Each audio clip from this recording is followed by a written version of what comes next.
4장의 말씀입니다. 우리 지난주일 밤에 말씀 기억하세요?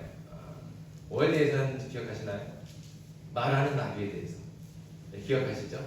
네. 그 말하는 나귀의 주인은 누굽니까? 네, 발람. 그렇죠? 발람이었습니다. 우리 지난주에도 설명드린 대로 발람은 돈을 받고 점을 쳐주는, 아마 그쪽 업계에서는, 그렇죠? 그쪽 업계에서는 꽤나 능력 있고 유능한, 그래서 유명한 그런 사람이, 그런 무당이었을 것이다, 이렇게 추정할 수 있습니다. 그러니까 모압 왕 발람이 발람을 그렇게 데려오려고 애를 썼던 겁니다. 그만큼 능력이 있다고 생각을 하니까, 저 사람은, 저 사람이 뭐가 하면 점을 치든지 저주를 하든지, 그건 진짜 그대로 된 거야, 이렇게 생각을 하고 있다는 거죠. 이스라엘이 무서웠던 모압 왕 발락은 능력 있는 발람에게 이스라엘을 저주하게 하면 그 저주가 그대로 이스라엘에게 다 이루어져서 이스라엘이 큰 피해를 당하고, 그리고 저절로 알아서 망하게 될 줄 그렇게 생각하고 있는 거죠. 그래서 엄청난 돈과 권력을 미끼로 히오코 발람을 모압으로 데리고 갔습니다. 모압에 도착한 발람은 총 4번에 걸쳐서 이스라엘을 향해 예언하게 됩니다. 첫 번째 예언은 이스라엘 전체가 다 보이는 그런 산에 올라가서 제단 7을 쌓고 수송아지 7마리와 또 순양 7마리를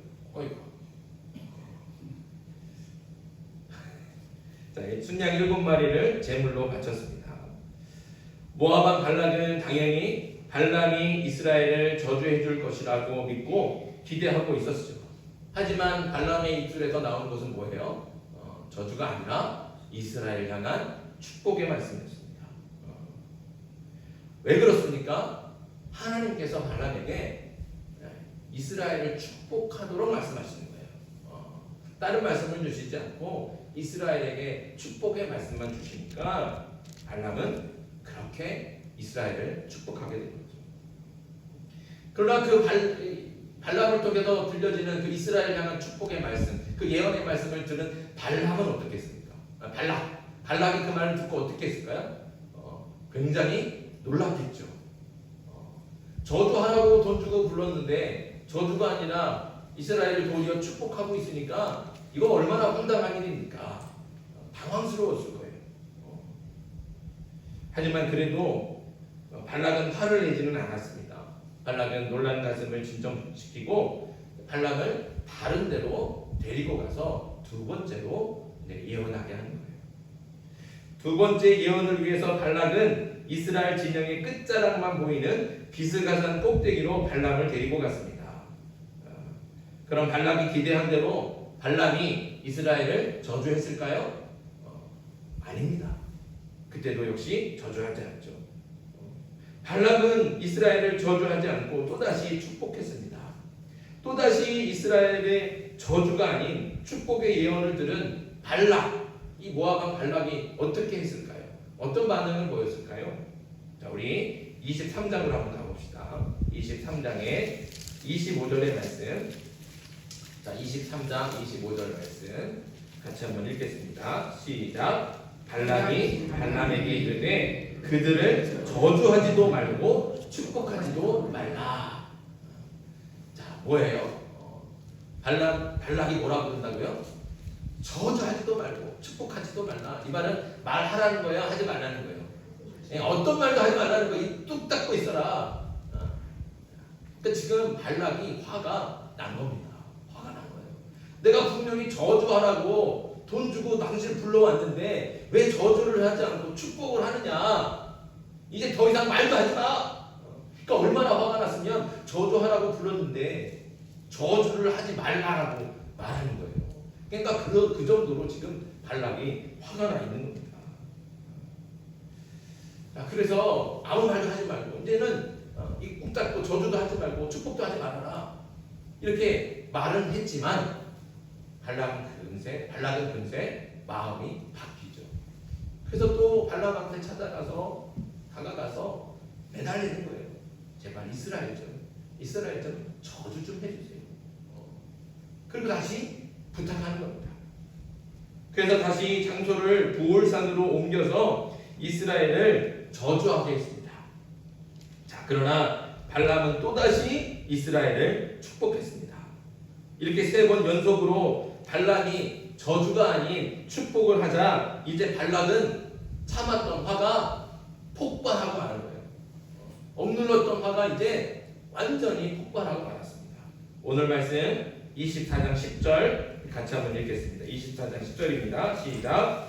발락이 발람에게 노하여 손뼉을 치며 말하되 내가 그대를 부른 것은 내 원수를 저주하라는 것이오늘 그대가 이같이 3번 그들을 축복하였도다. 아멘.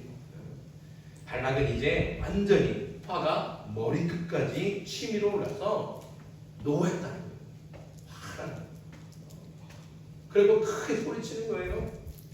그냥 말로만 하지 않습니다. 어떻게 했어요? 손뼉을 친다라고 오늘 말씀이 있지만 이게 주먹을 치는 거예요. 주먹을 쥐고 뭔가를 막 울분에 높여갖고 치는 거예요. 그러니까 주먹으로 막 내려치니까 그것을 보는 발락은 어떨까요? 겁먹지 않는 게 있습니다. 이게 위협적인 행동이에요. 그리고서 이어서 11절에 이렇게 말을 합니다. 11절 같이 읽습니다. 시작. 그러므로 그대는 이제 그대의 곳으로 달아나라. 내가 그대를 높여 심히 존귀하게 하기로 뜻하였더니 여호와께서 그대를 막아 존귀하지 못하게 하셨도다. 아멘. 11절에 보니까 발락이 발람에게 어떻게 하라고 말합니까? 달아나라 이렇게 말해요. 달아나라. 이 달아나라 히브리어 원어를 보면 그 뜻에 빨리 사라져라 이런 뜻이 있다고 해요. 그러니까 이 말 속에는 분명히 겁을 주는 의미가 있는 거예요. 겁을 주는 거예요. 무슨 말입니까? 지금 내가 화가 머리끝까지 나서 도저히 참을 수가 없어. 내가 지금 당신을 계속 보고 있으면 내가 당신한테 무슨 짓을 할지 모르니까 당신 어서 빨리 사라져라. 내 눈앞에서 당장 사라져라. 이렇게 말을 하는 거예요. 이렇게 겁을 주고 말을 한다는 것이죠. 지금 발람은 분명히 목숨이 위태로운 순간입니다. 발락이 말한 대로 빨리 피하지 않았다가는 자칫 죽을 수도 있는 아주 급박한 위기 상황이라는 거죠. 지금 여기는 어느 나라 땅이에요? 모압 땅이에요. 누가 그 앞에 있어요? 모압의 왕이 얘기하는 거예요. 그러니까 모압 땅에서 모압 왕이면 권력의 최고층, 그렇잖아요. 최상의 권력자가 지금 이렇게 말을 하는 거예요. 이거는 그냥 허투루 말하는 게 아니라 정말 칼을 들고 있어서 한 칼을 그냥 죽여버려도 누가 말릴 사람도 없고 누가 뭐라 할 사람이 없네요. 그냥 그렇게 이름 없이 사라질 수 있는 거예요. 그만큼 위험한 순간이라는 거죠. 그러니까 이렇게 위험하니까 급박한 위기 상황에 있으니까 발람은 어떻게 해야 됩니까? 뭐 해야 돼요? 발락이 말한 대로 빨리 도망쳐야죠. 뒤로 돌아보지 않고 재빨리 도망쳐야 되는 겁니다. 그런데 발람은 뭐 하고 있을까요? 뭐라고 할까요?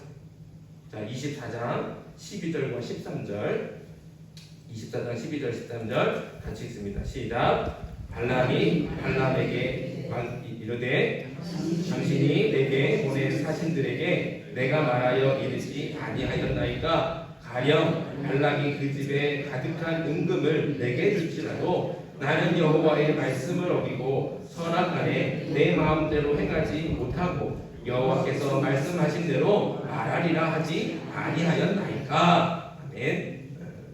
발람은 모압에 오기 전에 이미 아무리 많은 재물을 준다고 해도 나는 오직 여호와의 이름, 여호와께서 주시는 말씀으로만 말하겠습니다. 이렇게 얘기했다는 거예요.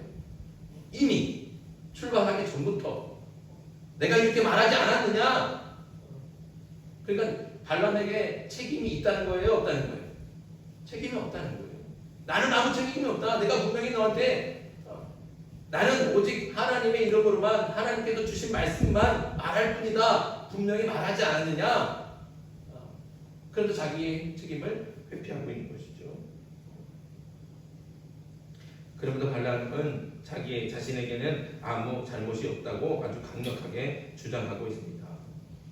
그리고 모압 왕 발락이 요청하지도 않았는데 발람이 알아서 예언을 하기 시작한 겁니다. 마지막 네 번째 예언을 하는 거죠. 그 네 번째 예언에는 이스라엘을 향한 축복, 여전히 그 축복이 들어있죠. 그런데 이스라엘을 향한 축복만 있느냐? 그러지 않고 모압과 또 에돔 그리고 그 주변의 여러 이방 민족들, 그 민족들이 어떻게 될 건지, 구체적으로 말하면 하나님께서 어떻게 심판하실지, 특별히 모압은, 에돔은 모압 그 발락이 저주하라고 부탁했던 그 이스라엘의 민족에 의해서 어떻게 멸망할지를 미리 말씀해주고 있는 거예요. 그러니까 그 말을 듣는 모압 왕 발락은 어떻겠습니까? 이거는 화난 사람한테 기름을 붓는 거나 마찬가지 아니겠습니까? 이스라엘 민족을 저주하라고 불렀는데 저주는커녕 축복해놓고 이제는 어떻게 해요? 모압을 지금 저주하고 있는 거예요. 너희는 이스라엘 민족에게 반드시 망할 것이다. 발람의 입술을 통해서 나오는 말이 그거거든요. 그러니까 모압 왕 발락이 듣고 얼마나 가슴이 터지겠습니까? 내가 이러라고 이놈을 불렀는가? 화가 머리끝까지 나고 분명히 칼을 들고 죽이려고 달려들 것 같은 거예요. 오늘 말씀에서 발락과 또 발람의 태도를 통해서 우리가 교훈을 얻고자 합니다. 우선 발락을 한번 보십시오. 어쨌든 그는 발람이라고 하는 사람을 통해서 하나님의 말씀을 계속 들었습니다. 좋든 싫든 발람을 통해 들은 것은 분명히 하나님의 말씀이라는 거죠. 그것도 4번이나 반복해서 이스라엘을 저주하는 것이 아니라 축복하는 하나님의 말씀을 들었습니다. 그러면 발람이 뭘 깨달아야 돼요? 이 사람이 하나님을 믿든지 안 믿든지 간에 깨달을 수 있는 건 뭐예요? 신의 뜻이 이스라엘을 저주하는 게 아니라 이 이스라엘을 축복하는 게 신의 뜻이구나, 하나님의 뜻이구나, 이거를 알아야 되는 거예요. 그가 하나님을 믿든지 안 믿든지 간에 그 반복해서 발람의 입술을 통해서 주시는 하나님의 말씀은 끊임없이 이스라엘을 축복하고 있잖아요. 자기가 듣고 싶은 말은 저주하는 말이지만 들려오는 말씀은 끊임없이 계속 반복해서 발락을 위협하고 겁을 주면서 저주를 해라 이렇게 겁박하는데도 불구하고 발람은 그 입술을 통해 계속 이스라엘을 축복하고 있습니다. 그러니까 그가 깨달아야 되는 거는 이거는 내가 어떻게 할 수 있는 게 아니구나. 신이 이스라엘을 축복하기를 원하시는구나. 이게 바로 신의 뜻이구나. 하나님의 뜻이구나. 이거를 깨달아 알아야 된다는 거죠. 그는 분명히 그렇게 하나님의 말씀을 들었습니다. 하지만 발락은 하나님의 말씀을 듣고 그 뜻을 알면서도 그 뜻을 받아들이지는 않았습니다.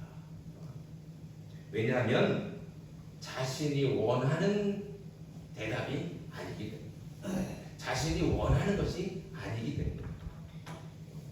발락은 신을 자신의 마음대로 조종할 수 있다고 착각하는 사람이었습니다. 하나님을 믿는 것이 아니라, 신을 믿는 것이 아니라 자신이 원하는 대로 이용하려고 하는 사람이 바로 발락이라는 거죠. 그런데 혹시 우리 안에도 발락 같은 신앙의 모습이 숨어 있지는 않습니까? 하나님을 믿는다고 말하면서 철저히 자신의 이익과 욕심을 위해서 하나님을 이용하고 있지는 않습니까? 분명히 하나님의 뜻이 무엇인지 알면서도 그것이 내가 원하는 것이 아니기 때문에 내 뜻을 관철시키기 위해서 하나님께 매달려 기도하는 것, 그것이 혹시 좋은 신앙이다 라고 착각하고 있지는 않습니까? 하나님의 뜻을 분명히 알아요. 하나님께서 원하시는 것이 무엇인지도 알아요. 근데 내가 원하는 게 그게 아니니까 하나님, 나는 이걸 원합니다. 하나님 제발 내 손을 들어주십시오. 그리고 하나님의 뜻을 거부하고 하나님의 말씀을 거역하는 거예요.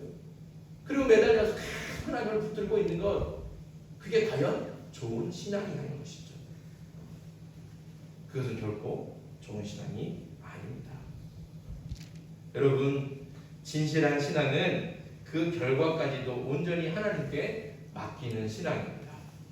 그래서 어떤 결과가 나오든지 그것을 하나님의 뜻으로 받고 감사함으로 수용하면서 순종하는 것, 그것이 참된 신앙이라는 것이죠.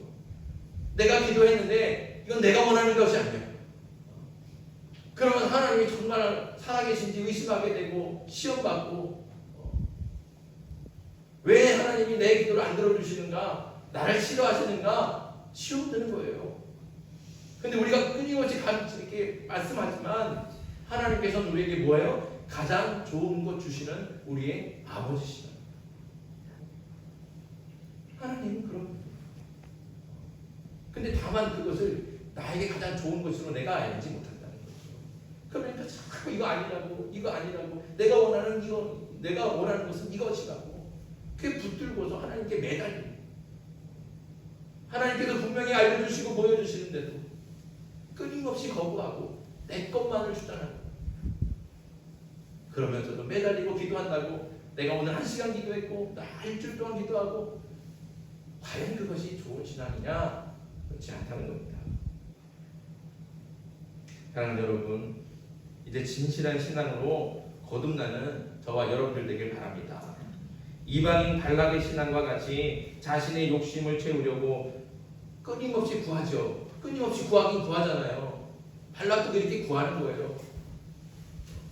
그러나 자기 욕심에 맞지 않고 자기 뜻에 맞지 않으니까 결국에는 그 하나님의 뜻을 거부하지 않습니까? 자기가 원하는 결과가 아니면 바로 돌아서서 하나님을 의심하며 원망하는, 그게 바로 발락 같은 거짓 신앙이라는 겁니다. 저와 여러분들이 이런 신앙 되지 않기를 간절히 바랍니다. 내가 원하는 것이 아니라도 하나님의 뜻이라면 기꺼이 감사함으로 받고 내 뜻을 꺾어서 하나님의 뜻에 나를 맞추는 거예요.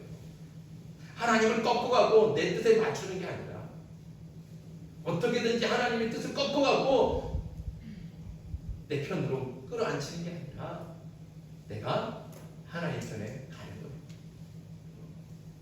내가 하나님의 뜻에 나를 맞추는 거예요. 나를 꺾어야 돼요. 나를 꺾어야지.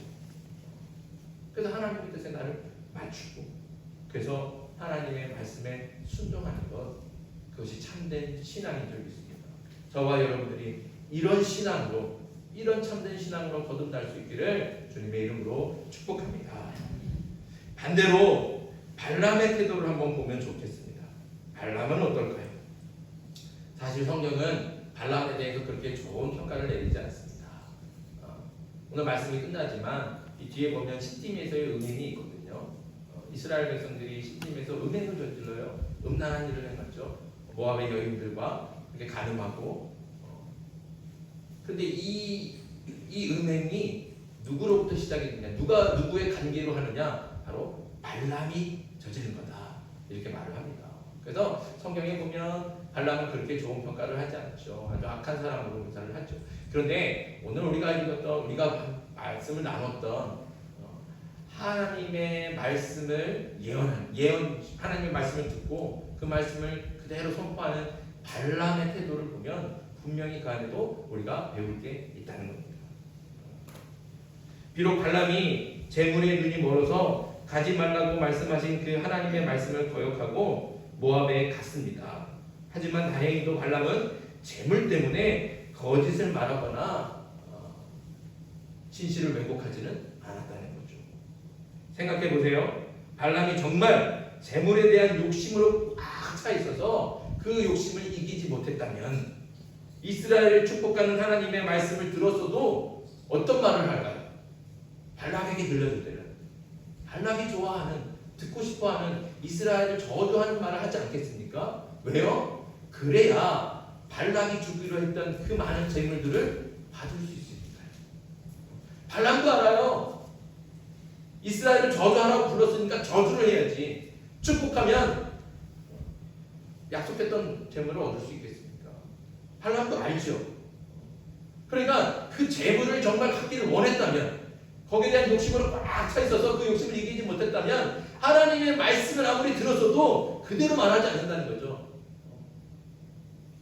발락이 듣고 싶어하는, 이스라엘을 저주하는 말로 거짓으로 말하게 된다는 겁니다.